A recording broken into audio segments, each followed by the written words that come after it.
Jika suami bersedekah, apakah istrinya ikut dapat pahala? Banyak betul pertanyaan macam ini. Tak sekali ini aja, beberapa kali. Takut betul ibu itu tak dapat pahala. Karena uang suami bukankah uang istrinya juga?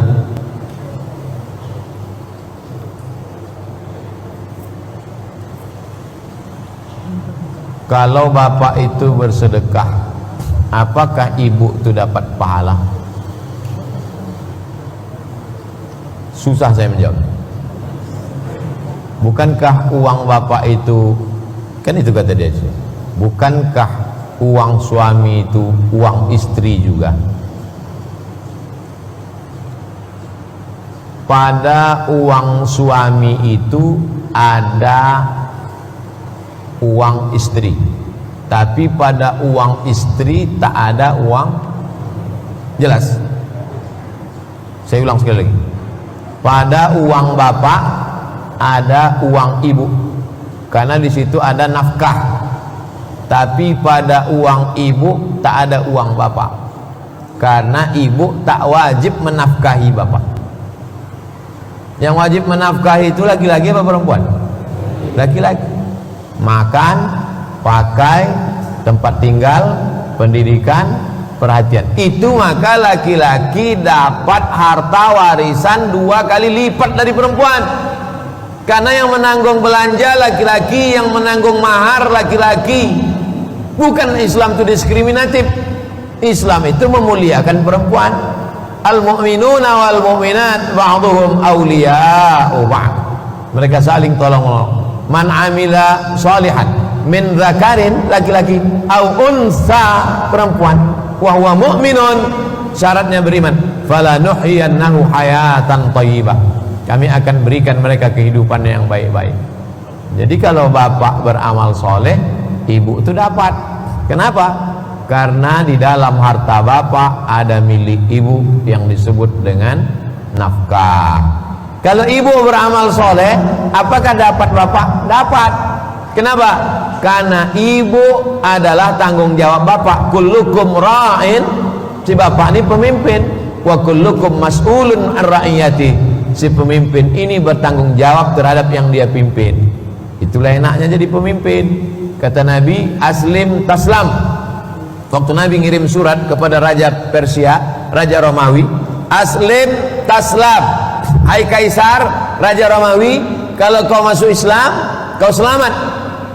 Kalau kau masuk Islam, semua pahala orang Eropa kau dapat. Itu enaknya jadi pemimpin. Tapi kalau kau tidak masuk Islam, maka rakyat-rakyatmu kafir, kau juga ikut menanggung dosanya. Nah, begitu cara pengambilan hukumnya.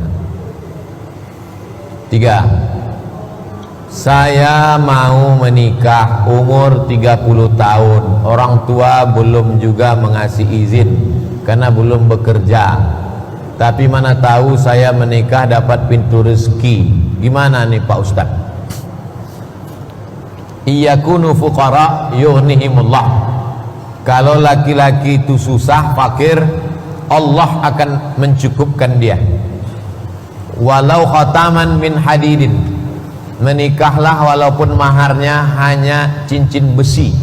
Cincin besi itu kan tak ada nilainya. Kalau perak masih 70.000 1 gram, emas 1 juta.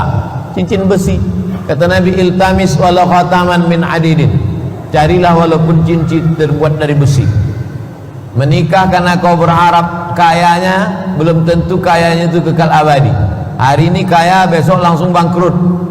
Oleh sebab itu, maka kata Nabi SAW, yang paling afdal adalah yang paling murah maharnya. Tapi Ustaz menyampaikan Nabi Muhammad itu menikah maharnya sampai 1 miliar, 20 ekor onta, ditambah beberapa uqiyah emas. Betul. Tapi Nabi bersabda yang paling afdal, paling murah maharnya. Bahkan ada perempuan di zaman Nabi menikah maharnya bina'la ini dengan sepasang sendal. Itu salah satu contoh hadis hasan. Contoh hadis hasan adalah perempuan yang ridha menikah dengan sepasang sendal. Oleh sebab itu, maka kalau ada jamaah nih yang tak mampu, ada keluarga perempuan yang mampu, bantu dia, modali dia. Idza ja'akum man tardawna dinahu, kalau datang kepada kamu seorang laki-laki, tardawna dinahu, kau senang kepada agamanya, wa khuluquhu, baik akhlaknya, fazawwijuhu, nikahkan dia, soleh dia, baik dia. Kalau dia tak modal, kasih dia modal, kasih dia usaha. Ini orang tua antum ini takut dia anak istri antum tak makan. Zaman dulu orang takut tak makan, dibunuhnya anak itu waktu masih dalam rahim. Kata Allah, turun teguran, la taqtulu auladakum khasyata imlaq, jangan kau bunuh anakmu karena kau takut miskin, takut susah. Nahnu narzuquhum wa iyyakum, kami yang mengasihi mereka makan, wa iyyakum, mengasihi kalian makan pun kami. Berapa banyak orang yang dulu kaya susah melarat, berapa banyak orang yang dulu susah sekarang kaya raya. Saya diundang buka bersama di Hotel Pangeran beberapa tahun yang lalu. Apa kata yang undang? Pengusaha kaya, Ustaz Somad, dulu kami waktu pertama nikah, kalau bertamu ke rumah orang, orang tutup pintu karena dia takut kami minjam beras. Sekarang diundangnya satu ballroom tuh untuk keluarga dia buka bersama. Ibu tuh bercerita, dulu Pak Ustadz kalau kami datang ke rumah orang pasti kami dituduh mau minjam beras. Oleh sebab itu jangan sepele menengok orang susah. Tu'izzu man tasya wa tudhillu man tasya. Saya Ibu Sukarti, umur 72 tahun, dari Jayapura.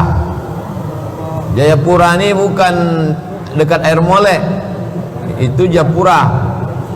Dari Jayapura, Papua. Selalu mengikuti ceramah Ustadz di TV maupun di YouTube. Saya sudah rapid test, dinyatakan sehat langsung ke Pekanbaru 20 hari yang lalu. Alhamdulillah bisa mengikuti langsung seperti ini. Mohon doanya Pak Ustadz agar saya selamat dunia akhirat. Nanti di akhir majelis kita sama-sama berdoa. Ini banyak kertas-kertas, sama-sama kita berdoa beramai-ramai, karena tak tahu entah dari mulut yang mana yang mengetuk pintu-pintu langit, tak tahu entah dari mulut yang mana ridho Allah itu turun. Itu maka kita doa bersama-sama, karena Allah Ta'ala menurunkan doa bukan karena ilmu orang, bukan karena terkenalnya orang, tapi karena keikhlasan hatinya. Boleh jadi yang dibalik-balik tiang yang tak nampak, yang tak dikenal, tapi hatinya bersih. Walaupun tak semua dibalik tiang hatinya bersih. Ketika keturunan Nabi menikah dengan orang biasa, apakah keturunannya masih mewarisi darah Nabi? Seperti yang Ustadz jelaskan di awal tadi, sultan itu, nasab itu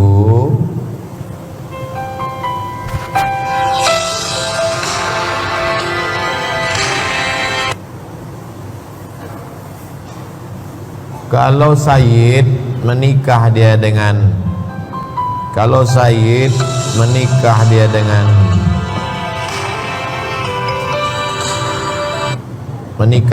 orang biasa,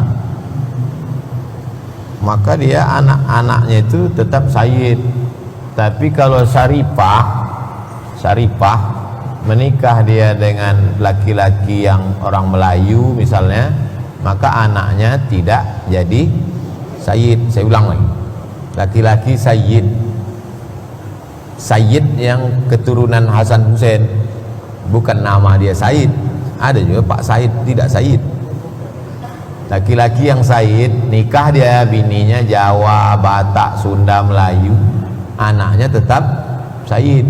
Tapi kalau Syarifah, perempuan yang keturunan Nabi, nikah dia dengan laki-laki biasa, maka anaknya tidak Sayyid. Jelas? Begitu kaedahnya. Makanya anak cucu sultan itu Sayyid Syarif, Sultan Syarif Qasim. Sultan Melayu yang Sayyid, Melayu Siak, Sultan Pelalawan, Sultan Pontianak, Sultan Abdul Hamid yang kemarin katanya pengkhianat yang difitnah itu, Sultan Pontianak. Sekarang Sultan yang ke-14, pendirinya Sultan Abdul Rahim, marganya Al-Qadri. Di samping sungai di Kalimantan Barat, Pontianak, kemudian Sultan Brunei Darussalam. Nah, itu jadi para habaib ini datang ke Semenanjung Melayu, menikah dengan anak-anak sultan, kemudian cucu cicitnya itu menjadi sayyid. Bagi yang S1, S2 sejarah Islam, coba tulis bagaimana perjuangan para habaib mengislamkan. Mereka mengislamkannya tidak dari bawah tapi dari atas, lewat kekuasaan, dan terbukti efektif. Kesultanan-kesultanan itu menjadi kesultanan yang Islam.